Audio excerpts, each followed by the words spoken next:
சென்னை அம்பத்தூர் பகுதியில் சாலையில் சென்றவர்களுக்கு சரமாரி கத்திக்குத்து ஏற்பட்டிருக்கிறது. அண்மை செய்தியாக பார்த்துக் கொண்டிருக்கிறோம். கூடுதல் விவரங்களோடு இணைகிறார் செய்தியாளர் சுதாகர். சுதாகர், வணக்கம். என்ன நடந்தது, விவரங்களை வழங்கலாம்.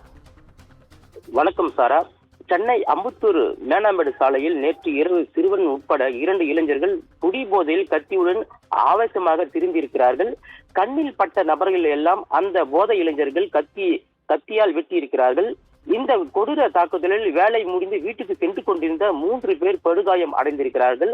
அது மட்டுமின்றி டெலிபோன் எக்ஸ்சேஞ்ச் சாலையில் உள்ள உணவகத்தில் நின்று கொண்டிருந்த வட மாநிலத்தை சேர்ந்த 2 இளைஞர்களையும் அந்த போதையில் இருந்த நபர்கள் கத்தியால் வெட்டி அங்கிருந்து தப்பி சென்றிருக்கிறார்கள். இந்த தாக்குதலில் படுகாயமடைந்த 5 பேரும் அங்கு இருக்கக்கூடிய மருத்துவமனைக்கு கொண்டு சென்றிருக்கிறார்கள். அங்கு அவர்களுக்கு சிகிச்சை அளிக்கப்பட்டு வருகிறது. இதில் திருவள்ளூரை சேர்ந்த நவீன் என்பவருக்கு பின்தலையில் 22 தையல்களும் போடப்பட்டிருக்கிறது. மேலும் அவருக்கு இடது கையில் மோதிர விரல் துண்டாகி இருக்கிறது. இதனால் அவருக்கு தீவிர சிகிச்சை அளிக்கப்பட்டு வருகிறது. அதே போல பாடியை சேர்ந்த ஓட்டுநரான அசான் மைதீன் என்பவருக்கு தலையில் 9 தையல் போடப்பட்டிருக்கிறது.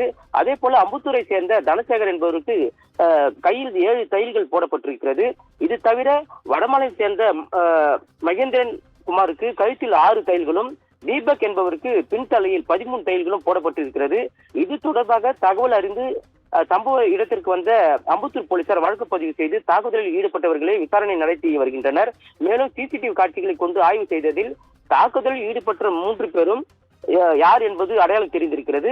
அவர்கள் சென்னை மங்களபுரத்தை சேர்ந்த நித்யவேல் என்பவரும், சென்னை மன்னூர்பேட்டை சேர்ந்த லக்கி என்கிற லோகேஷ் என்பதும், திருவேற்காடு அயப்பாக்கம் பகுதியை சேர்ந்த மணிகண்டன் என்பதும் அவர்கள் மீது பல்வேறு குற்ற வழக்குகள் நிலுவையில் இருப்பதும் தெரிய வந்திருக்கிறது. அப்பாவி மக்களை குடிபோதையில் சரமாரியாக வெட்டிவிட்டு இந்த 3 கொடூர குற்றவாளிகளையும் பிடிப்பதற்கு 7 தனிப்படைகள் அமைத்து போலீசார் தீவிர தேடுதல் பணியில் ஈடுபட்டு வருகிறார்கள். இதற்கிடையே அம்பத்தூர் காவல் நிலையத்தில் குவிந்த வடமாநிலத்தை சேர்ந்த நபர்கள் போலீசாரிடம் வாக்குவாதத்தில் ஈடுபட்ட சம்பவம் அந்த பகுதியில் பெரும் பரபரப்பை ஏற்படுத்தியிருக்கிறது. சாரா, விவரங்களுக்கு நன்றி சுதாகர்.